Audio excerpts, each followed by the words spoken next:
नमस्कार बंधुरा आज के आमी पाका आमेर मध्य दूध दिए आपनादेर दारुण स्वादेर एकटा लोभनीय रेसिपि करे देखाबो। आर एई रेसिपिटा किन्तु बड़ोदेर चेये छोटोराई बेशी पछंद करे। तो रेसिपिटा करार जोन्नो लागबे हच्छे आमादेर पाका आम। तो एखाने आमी दुटो पाका आम नियेछि। एखन एई आम थेके खोसा छाड़िये तारपरे आपनादेर देखाच्छि। तो आम थेके किन्तु आमी खोसा छाड़िये नियेछि। एखन एई आमगुलो एकटा कड़ाइते दिये दिচ্ছি।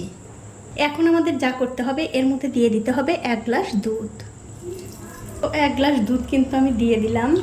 এবারে আমাদের যা করতে হবে এই আমগুলো হাত দিয়ে চটকে ছাড়িয়ে নিতে হবে এই আটি থেকে। আর আমার এই ছোট্ট চ্যানেলটি যারা সাবস্ক্রাইব করেছেন তাদেরকে অনেক ধন্যবাদ।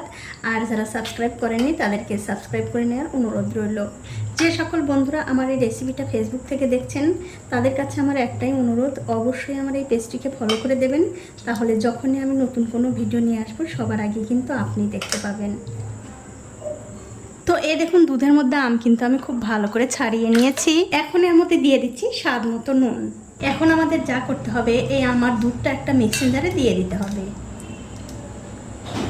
দিয়ে খুব ভালো করে পেস্ট করে নিতে হবে।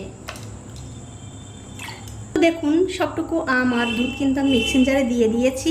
এখন আমি এর মধ্যে দিয়ে দিচ্ছি স্বাদ অনুযায়ী চিনি। আপনারা যেমন মিষ্টি খাবেন তেমন কিন্তু চিনি দিয়ে দেবেন।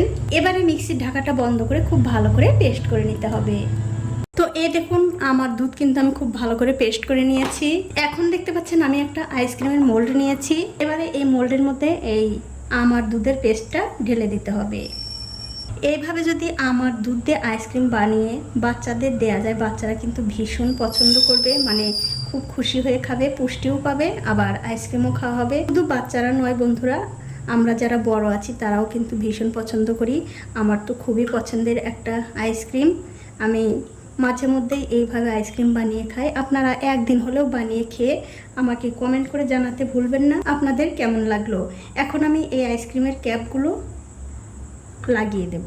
আমি এখানে আইসক্রিমের মোল্ডের মধ্যে এই আইসক্রিমগুলো বানাচ্ছি। আপনারা চাইলে কিন্তু যে কোনো অন টাইমের কাপে কিংবা বাটিতেও কিন্তু এই আইসক্রিমগুলো বানিয়ে নিতে পারবেন।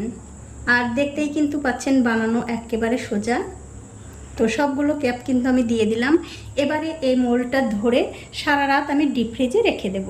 তো সকালবেলা আইসক্রিমগুলো আমি ফ্রিজ থেকে বের করে নিয়েছি। আর দেখতেই পাচ্ছেন এর মধ্যে কিন্তু আমার ছেলেরা দুটো খেয়েও নিয়েছে। এখন আমি এই আইসক্রিমগুলো বের করে নিচ্ছি।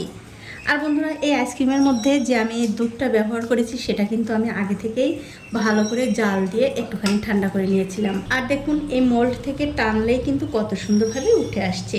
দেখুন কত সুন্দর হয়েছে। এই আইসক্রিমগুলো বানানো যেমন সহজ আবার খেতেও কিন্তু দুর্দান্ত হয়। তো বন্ধুরা আমার আজকের এই আইসক্রিমের রেসিপিটা কেমন লেগেছে? যদি ভালো লেগেই থাকে অবশ্যই একটা লাইক, কমেন্ট আর শেয়ার করতে ভুলবেন না।